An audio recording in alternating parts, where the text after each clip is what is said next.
Saat melewati daerah di sekitar kawasan industri modern Cikande, kami tadi melihat satu titik lokasi yang dipasang garis kuning polisi. Kita juga melihat sejumlah tim ya dari Gegana yang sedang melakukan pemasangan garis kuning.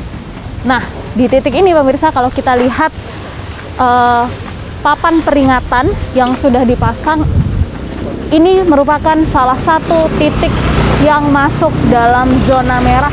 Artinya memiliki atau setelah dilakukan pemeriksaan ini memiliki paparan radiasi sehingga berbahaya jika masuk ke dalam. Tapi kalau yang bisa kita lihat dari sini, dari pinggir sini saja kita bisa melihat kalau tempat ini dulunya merupakan lapak ya, tempat dikumpulkannya limbah-limbah yang berada di seluruh pabrik atau di sekitar kawasan industri modern Cikande.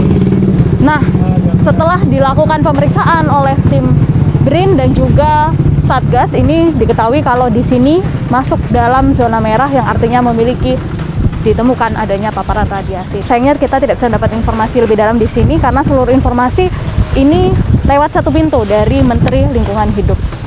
Kita juga bisa melihat ya sisa-sisa limbah-limbah atau sisa material-material yang berada di sana, yang mana ditemukan juga di titik inilah adanya paparan. Kita juga bisa melihat ada ekskavator di sana yang sebetulnya tidak hanya di sana saja, tapi ada di beberapa titik dan bisa digunakan untuk melakukan pengerukan tanah. Kita akan coba cari informasi lebih dalam lagi nanti. Kita temukan faktanya.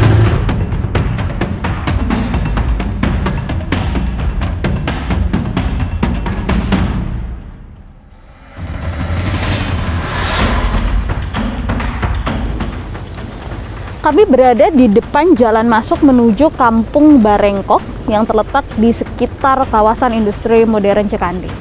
Nah, dari depan kita sudah melihat ya, sudah dipasang penutup yang melarang orang atau warga sekitar untuk masuk ke dalam Kampung Barengkok ini. Karena kampung ini masuk dalam salah satu wilayah yang merupakan zona merah, artinya mendapatkan paparan radiasi yang cukup tinggi.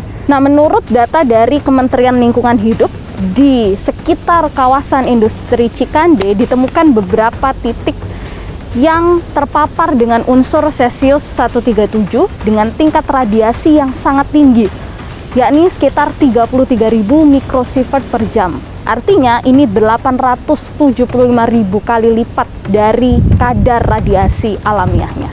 Nah, di kampung ini juga pemirsa, warganya yang tadi sama-sama kita saksikan, sudah diungsikan ke perkampungan lainnya di Desa Sukatani.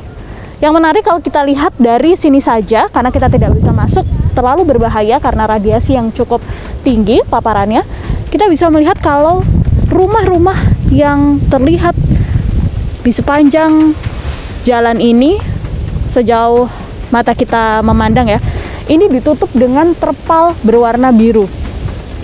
Karena rumah-rumah itu merupakan tempat-tempat atau rumah-rumah yang terkena paparan radiasi.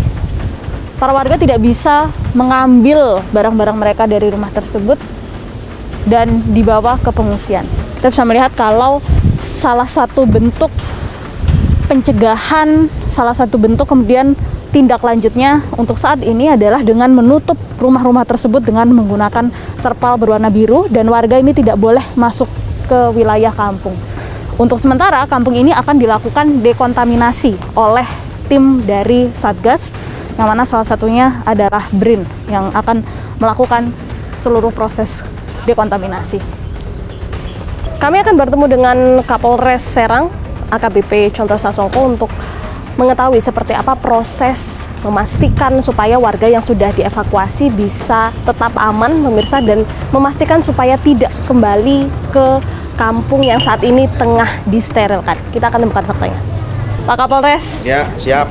Saya Tanti dari Fakta TV One. Ada yang bisa dibantu, Mbak? Iya, Pak Kapolres, ini kita sudah lihat bahwa warga dari Kampung Barengkok ya, Ya. sudah dievakuasi ke tempat yang baru saat ini. Betul. Dan kampung saat ini tengah dalam proses dekontaminasi. Betul, Apa Mbak. kemudian langkah dari kepolisian memastikan supaya aman dan warga tidak kembali lagi untuk sementara waktu ini sampai nantinya proses dekontaminasi? Ya, kami di sini dengan Pak dan Rame dan rekan-rekan semua ini memastikan bahwasanya tempat relokasi yang sekarang ditempati warga kita sejumlah 64 orang ini itu aman dan kebutuhan mereka tercukupi. Pun demikian mereka bisa sekolah anak-anaknya ya di sini dan dipastikan nggak kembali ke sana. Jadi ke sini tuh membawa badan saja, Mbak.